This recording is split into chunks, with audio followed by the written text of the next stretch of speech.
Hey, greetings, everyone. Welcome to the Steadfast and Loyal program.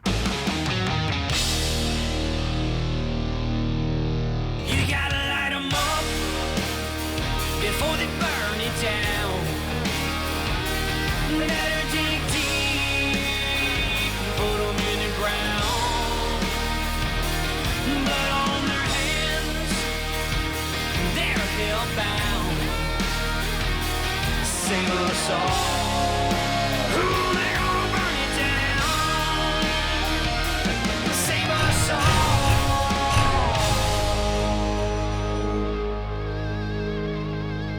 before they burn it down.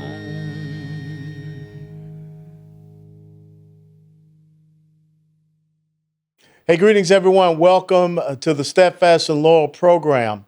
You know, you hear a lot of people talk about weaponizing the federal government, and some people say, that's no big deal. It's not true. It really is true. It really is happening. And some years ago, I ran into a young woman, a Texan, that she's experiencing this firsthand. Just a simple, everyday mom, lady, woman. But now she's been the target of the Biden administration. Her name is Joeylynn Mesaros, and she is a fifth generation Texan, homeschool mom, who, along with her husband, is being sued by the Biden's White House officials and Democrat politicians under the, get this, KKK law of 1871. Isn't that grand? I think the Democrats had something to do with supporting and establishing the Ku Klux Klan. They were flying Trump flags next to a Biden bus in 2020, which allegedly caused the Biden team emotional damage. Here to talk with us about this case and what's going on, bring us up to date, is Joeylynn Mesaros. Joeylynn, how are you doing? Oh, Colonel, thank you so much for having me on. I am so excited to bring an update to your audience as this lawfare has been going on for nearly 4 years. Yeah, it's incredible. I mean, when you think about it, I mean, some people say 4 years goes by real fast, but I'm sure it hasn't been for you. So go back to 2020, because I remember this story. It was on I-35 down south of Austin, there around Hayes County, San Marcos. Tell us what happened on that day. So the Biden-Harris campaign bus was driving through Texas, campaigning for, early election. This was during the Biden-Trump race of 2020. And at the time, Trump trains, these parades and caravans of vehicles with Trump flags were popping up all over, not just Texas, but the United States. We saw this on water with boats, on land with trucks. And so we thought it would be very fun to drive on the road at the same time as the Biden bus and hope to make the news to show our support for President Trump here in Texas. And we did. We were not prepared for how viral that story was going to go. But what shocked us the most were the outright lies that came from the media saying we ran the bus off the road or that we were emboldened racist bigots. Like, wait a second. I think we're just exercising free speech the exact same way that the bus was. Yep. Now, and so then, go ahead. Now, if I'm correct, this bus was going down I-35 after a rally of Kamala Harris in Austin, Texas. Am I correct? They, I believe, were planning to do something with Kamala. She never came. So it was coming from San Antonio, headed to Austin. The rally that they had at the Alamo Dome had about 6 people in the parking lot. So I'm not even sure we can call it a rally. Hey, they were separated, right? They had the 6 feet of separation. So oh yeah, they had the circles painted on the parking lot, so you had to stay either in your car or in a circle. So, so there were more of us on the road showing support for President Trump than they even had at their rally. I'm sure that was mortifying to their narrative. There certainly was greater support for Trump here in Texas. And so to hear that our exercise of free speech gave them emotional damage has been really telling over these last 4 years being in litigation, because through discovery, they've turned over evidence that we've requested, including footage from inside the bus, their own personal cell phone footage, that actually shows the complete opposite. We are hearing laughing, mocking, jeering. They are saying they're intentionally taking up both lanes of traffic with the bus so we can't drive or get around them, threatening to run Trump supporters off the highway with this 50,000-pound bus. So the complete opposite of what they're claiming we did is actually what they did. Now, if I'm correct, I think it was San Marcos police they didn't charge you all with anything. Am I correct with that? You're correct. The police were called and found nothing out of order. The New Braunfels Police Department said everything was peaceful and appeared in order. They gave the bus an escort and pulled off when it entered into the next town. San Marcos did not have anybody to send an escort because they called at the last minute. And so then the same people suing us also sued the city of San Marcos under the Ku Klux Klan law and said they allowed us to give them emotional damage. The city wound up settling and making a public apology and paid out over $175,000 of no doubt taxpayer money to give these plaintiffs compensation for their emotional damage and agreed to put their entire police force through political violence training to prepare for upcoming elections. This is if I'm a taxpayer in San Marcos, I would be absolutely livid for writing a check for something that was so nonsensical as that. So fast forward, how was it that all of a sudden this got turned against you personally?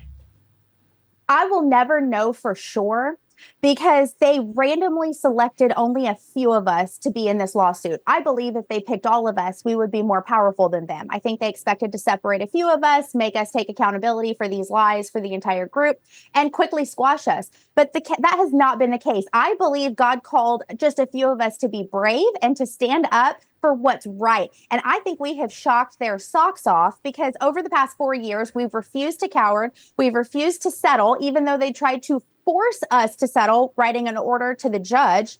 We are able to stay in this game by fundraising with the help of the American people. So they've not been able to bankrupt us. And I think this homeschool mom has really, really floored them in the fact that we've been able to keep up with lawfare for 4 years because, Colonel, you know that the process is the punishment and they expect to deplete you, wear you out, and run you down before you ever even make it to trial. Now, who actually brought the charges against you?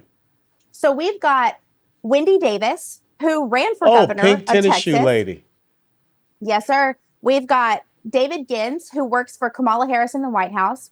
Dr. Eric Cervini, so he's got the largest LGBTQ plus bookstore in California, and he partnered with RuPaul to paint a bus like a rainbow and fill it with sexually explicit books and drive it through the United States, handing out free copies to children in red areas where parents are fighting to remove these books from the school system and the libraries via drag show. And so these people are not emotionally damaged. They don't want us to show up and counter their narrative when they're trying to bring their agenda into these red towns. That's actually what's going on. Now, how did the Biden White House get involved? I mean, is the Department of Justice aiding these individuals in bringing these legal charges against you? No, sir. It is brought by individuals, and some of which are White House officials now. So they were Biden-Harris campaign staffers at the time we drove next to them in the bus. After Biden took over White House, then they were made officials under his administration. And they have tried to invoke the help of Merrick Garland. And we're waiting on seeing how that's going to play out. If they're actually going to weaponize the DOJ against us, or if the DOJ is going to make the right decision and say it's not their place to get involved in a free speech matter. Now, help us to understand, how could they take this Ku Klux Klan law of 1871? How did they try to tie that to you all? Because, me being a black man from down south, I know the intimidation and the threats and the coercion and the tactics of the KKK.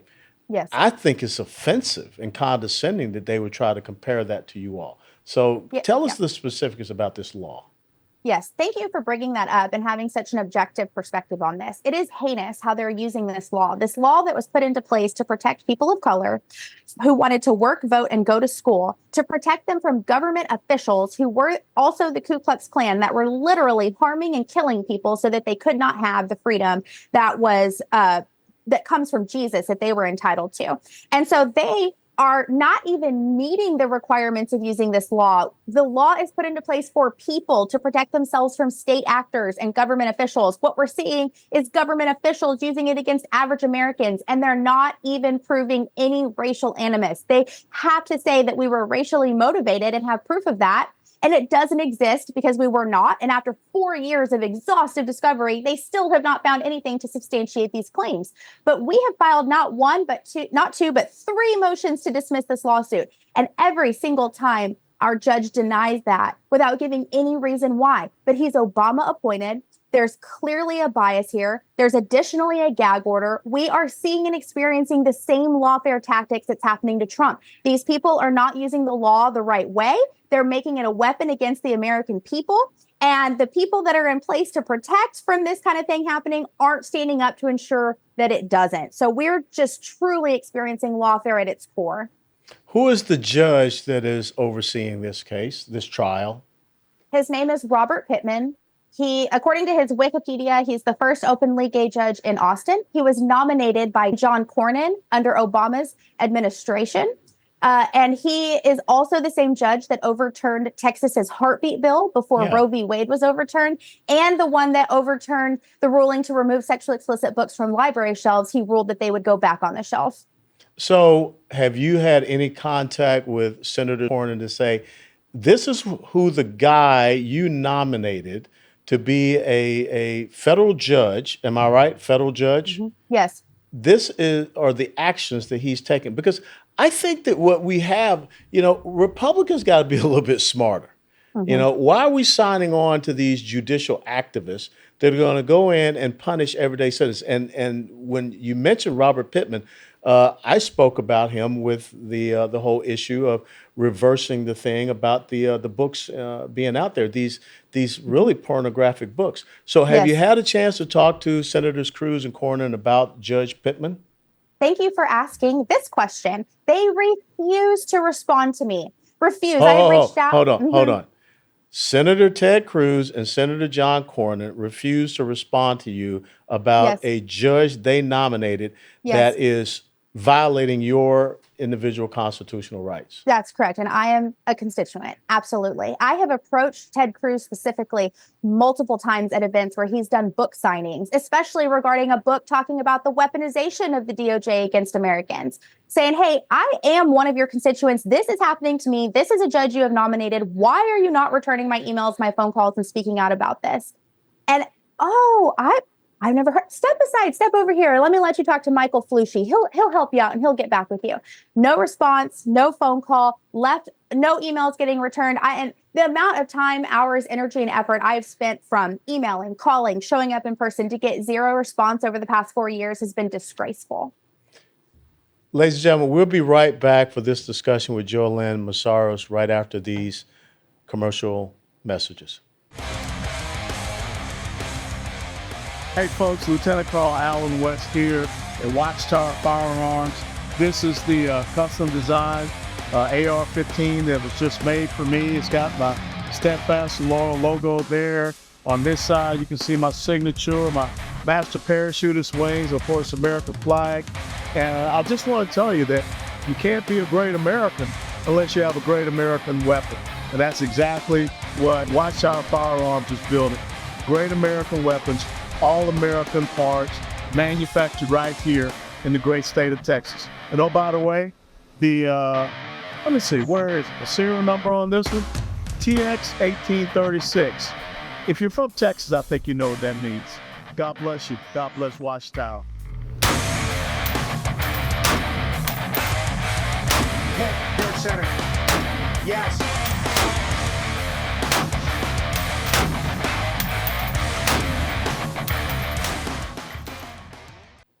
Hey, folks, welcome back to the Steadfast and Laurel program. We're speaking with a fifth-generation Texan mom, homeschooling mom, Joeylynn Mesaros.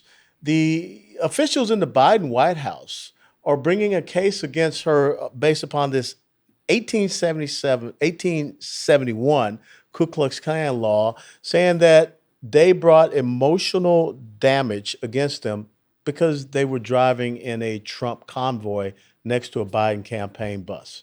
And so, Joeylynn, as we finished out that last segment, we were talking about the fact that this Judge Pittman, who is denying all the motions to dismiss, because there really is not a case.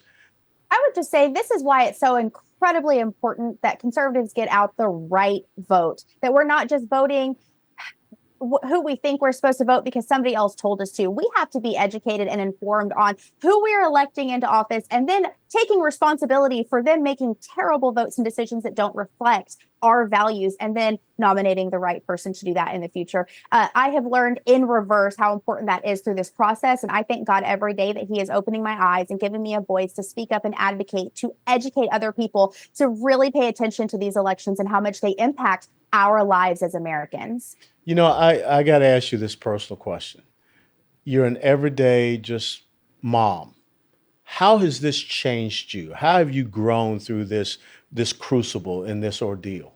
Mm-hmm.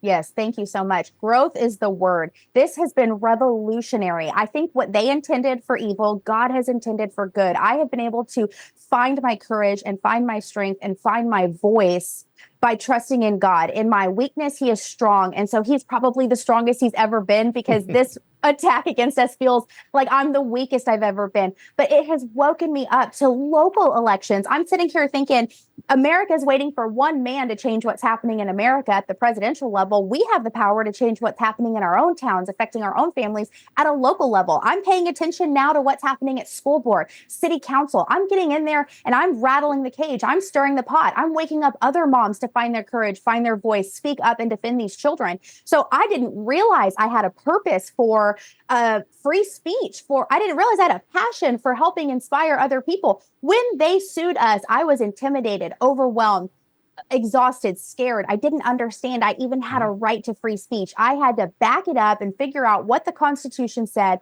what rights were guaranteed by Jesus first and are established by our founding fathers, defended by men and women that bled and died for me to be free, and realize I have a job and a role in defending these freedoms and making sure the next generations are free and understand how to carry that torch of liberty. So praise God for this trial, because it has produced great growth. Yeah, I will tell you, because you and I spoke last time about 3 or 4 years ago. And the young lady that I'm speaking to now has the Holy Spirit, a conviction of fire in her belly. And that's why I wanted to talk about that growth. Now, you talk about the trial. The trial is set for September the 9th of 2024. Give us kind of a summary. How does it look for this case? Great question. This is the third time this court date has been postponed and pushed back as they continue to process or punish us via this process. We have had a pretrial hearing that was extremely biased and really telling about the abuse, the tactics. There were individuals observing that were snickering. You got men dressed like women, women dressed like men. They're laughing at us. There's no order in the courtroom. It's like, okay, if this is a preview of how trial is going to go, we also hear this is how the recounts of how Trump's trials have gone. We don't have a lot of confidence in this system, which has been weaponized against us. We have a trial by jury of our peers in Austin, Texas. Those are not our peers. We have filed a writ of mandamus with the Fifth Circuit Court of Appeals asking for exceptional help and relief because of this abusive process. And they agreed with us. The panel of judges that were assigned to us agreed that it's abusive, frivolous, and should be dismissed. Yet they urge us to go through the trial, through the jury process, and then if we do not like the outcome, then we can appeal it to them. It's like, if we can afford to do that. And so our hope and faith is that the truth will come out, that the evidence they hope to use against us will be the very thing that shows a jury they are corrupt, we are innocent and vindicated, that the truth will come out. But I don't have a lot of confidence in it. And so our anticipation and expectation will be to potentially lose at this level of federal court, appeal it to the Fifth Circuit, and possibly take it to the Supreme Court. And again, this is all occurring in this Judge Pittman's courtroom. Yes, Correct? sir. We also have Mark Lane, who is the judge underneath him when he is unavailable. Okay. We have experienced a shocking amount of bias there as well. Let's talk about the cost, because you're right. Part of this lawfare thing, when they go after everyday Americans, is to just drain your coffers. What has been the cost? I mean, we're talking about 4 years of a legal process, which is a frivolous suit, which the Fifth Circuit Court has already ruled. How much has this cost for you? Not just in the financial costs, but also other costs as well. Great question. I don't think we can put a number on the cost as far as the emotional toll that it's taken, the years that it's robbed us with our child, the years that it's taken off of us with loss of sleep, fatigue and stress. But what we can calculate is hundreds of thousands of dollars in legal fees. We just rounded the corner of $200,000 worth of legal defense fees. That does not include the costs we spend to travel, to try to tell our story, to attend these ridiculous depositions in Washington, D.C. And, we cashed out our 401k to retain our attorney because nobody wanted to take this pro bono. They knew that as lawfare tactics, it would be dragged out as long as possible, and nobody was willing to take something on that could last 4, 5, 6, or more years. And so we started fundraising, and we got one man who was brave enough to take this on. And as we go through these depositions and we learn that they have hired quote unquote expert witnesses to portray us as political extremists, domestic terrorists, white supremacists, and then those same experts are testifying in trials like the 14th Amendment hearing to keep Trump off the ballot and saying that he's inciting violence with these domestic terrorists, it's like they're substantiating their own false claims with more lies. They want to bill us for deposing those individuals and for the hours they're putting in, the hundreds of thousands of dollars they're putting into hiring these people to portray us as such. So the costs are exponential. I don't even know that I could put a dollar amount on it. But I think the greatest toll is what it's taking on Americans' free speech rights, and people don't even know that it's happening. How important is it for you to make this stand?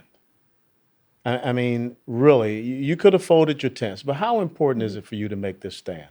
Yeah, we could have folded our tents when they tried to force us to settle, and 2 other defendants took that offer and apologized and walked off and away. We chose to fight because we know how important this is. Dick Heller, who set a Supreme Court precedent, probably one of the biggest for Second Amendment rights. Yes. Know him personally. Yes, an incredible man. He told us that we have no idea how politically phenomenal this case is should we prevail, that it will be referred to for centuries to come. We've been told by Rick Green with Patriot Academy that we are the Kyle Rittenhouse to the Second Amendment. We are to the First Amendment, that we have got to stick this out for a win for Americans' free speech rights at a time when lawfare is at its peak.